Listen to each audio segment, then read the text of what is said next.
Hello, my friends. After yesterday's challenge, everyone is furious and wants Russia destroyed. Unfortunately, the US has still decided not to allow strikes deep into Russia with American weapons to hit Russian air bases. Many people understand that we need to destroy Russia's military potential to win this war. Otherwise, there is no other way. Sadly, not everyone sees it in this way. While missiles were flying over Ukraine yesterday, Putin was hosting the Indian Prime Minister at his residence. As Russian missiles targeted Ukrainian cities, Putin and Modi watched a horse show and then had an informal meeting at the Novoagravyevo residence. Visiting a friend's home is a great joy, declared the Indian Prime Minister. After sanctions were imposed on Russia, India became a major market for Russian oil. On the eve of the Putin-Modi meeting, the Economic Times reported that they would discuss monetary transactions between the countries following Russia's disconnection from SWIFT. Clearly, Putin continues to receive support from many countries. However, support for Ukraine also continues, with Germany reportedly updating the list of equipment supplied to the country over the past 3 weeks. Now, let's briefly review the frontline situations, starting with the Kharkiv direction. In the Kharkiv direction, the occupiers conducted 7 assaults. Attacks on the border, particularly on the village of Sotnitsky Kozachok, have been noted again. This shows that Russia's plan is to expand the front line as much as possible to stretch the Ukrainian forces' resources, aiming for a breakthrough to achieve significant gains. Meanwhile, fighting near Hleboke continues, but here the Ukrainian forces are conducting counterattacks and the Russians haven't made any progress. Near Vovchansk, the number of attacks is increasing. Besides street fighting in Vovchansk itself, the occupants have started to break through to the village of Tykhe again and continue their assaults on Staritsa. Shelling remains at maximum intensity, so the situation is difficult, but there have been no changes on the front line. In the Kupiansk direction, the occupiers conducted 5 assaults today, attempting to break through near Petropavlivka.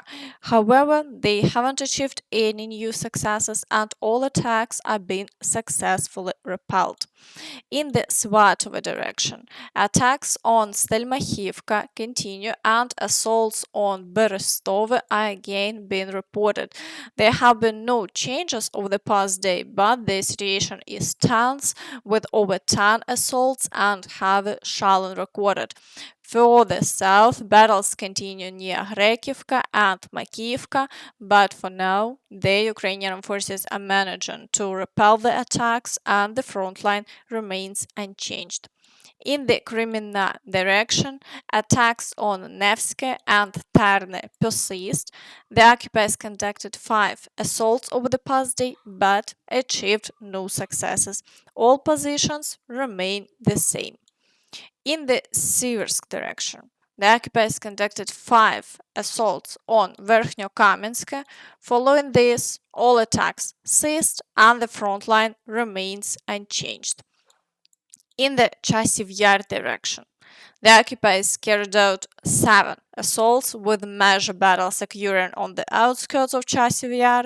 They are also continuing to push towards Hrekivka and engaging in battles near Andriivka.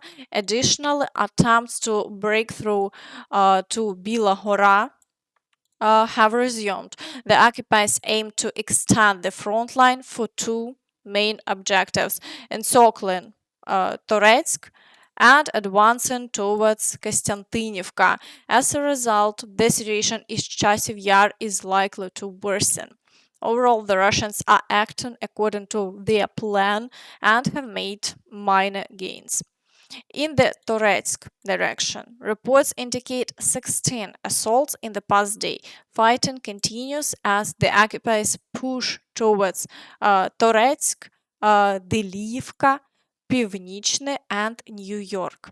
The Russians openly talk about completely destroying straits in New York to prevent the Ukrainian forces from fortifying and to be enable further advances. The situation here is very difficult, and the Russians have made progress over the past few days, achieving successes in several areas.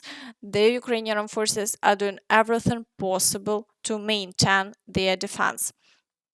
In the Pokrovsk direction, 38 assaults were recorded in the past day, and the fighting continues. The direction of the attacks remains unchanged, with the Russians focusing all their efforts on reaching the highway.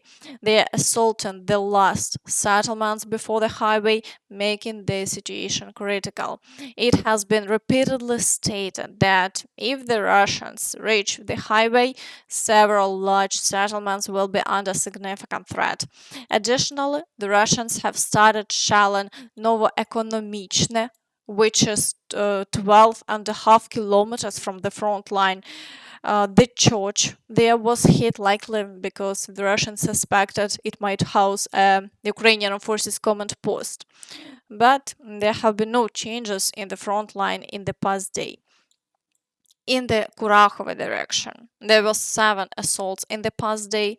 Battles are ongoing for Krasnohorivka, Hrekivka, Paraskovivka, and the village of Konstantinivka. They have minor advancements everywhere, meter by meter, as they attempt to progress further. However, there have been no significant changes along the front line yet, as the Ukrainian forces strive to thwart the Russians' plans. In the Vuhledar direction, fighting is occurring near Vodiane. Meanwhile, assaults near Makarivka have ceased again, and the Russians haven't achieved any new successes in this area. In the Zaporizhzhia direction, the occupiers continue to expand their controlled territory near Robotine. They are also attempting to break through to Malatokmachka. 3 assaults were conducted in the past day, all of which failed. Therefore, the front line remains unchanged. In the Kherson direction, there have been reports of 3 attempts to dislodge the Ukrainian forces from the left bank, all of which were unsuccessful. The Ukrainian forces continue to neutralize Russians with FPV drones and artillery strikes, maintaining the front line without changes. And today at the White House, it was explicitly stated that strikes on Crimea are being carried out by American ATACMS missiles. Ukraine has put U.S.-provided ATACMS, long-range strike missiles, to good use in Crimea, destroying Russian surface-to-air missile systems, command nodes, airfields. They sunk the last cruise missile-capable warship in the port of Sevastopol, and the Russian Black Sea Fleet has now fled Crimea in response.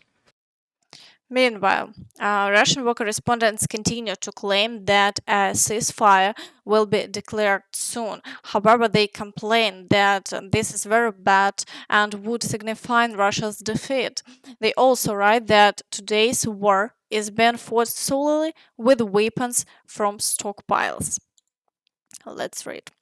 The ceasefire option we are preparing for is primarily the complete lifting of sanctions.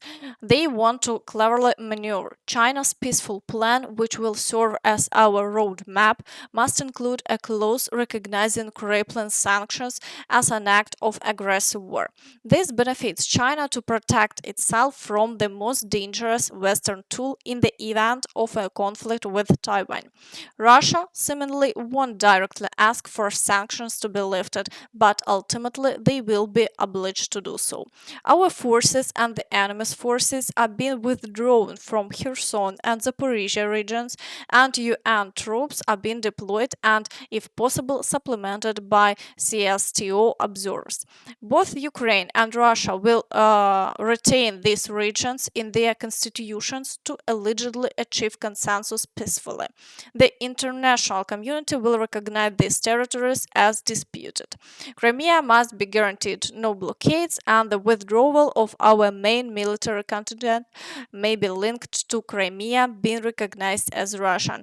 I won't recount the rest, but it doesn't matter. I repeat, the start of special military operation in this format was a disastrous mistake. The only bigger mistake could be any format of ceasefire, because the main conflict with the West hasn't gone anywhere, because combatants after such an army will live en masse, but the army itself risks even increasing due to those who are willing to work and not work at a low salary, because we had two main partners that provided everything to us before, the USSR and Russia, in the era of big revenues, when warehouses and military units were filled with ammunition, equipment, weapons. I remind you, we have pulled out the current stage of the conflict precisely on those reserves, not on current production.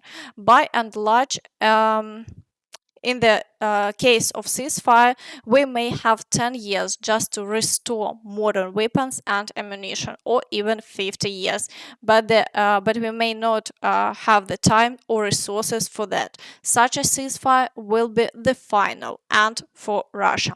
Overall, as you can see, Russian war correspondents are exhausted, and the Russian army, despite all its successes, continues to be exhausted. So today, everyone is still looking for an answer on how to stop this war, because each side wants to emerge as a victor. Meanwhile, Poland is trying to help Ukrainians solve their electricity problem.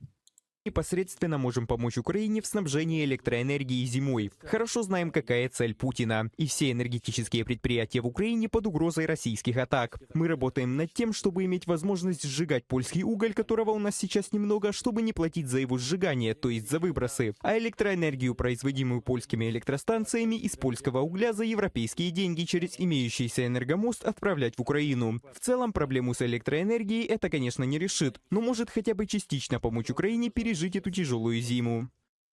Overall, it seems like winter will be very difficult. So what do you think about this? Please write your thoughts in the comments. And that's all from me.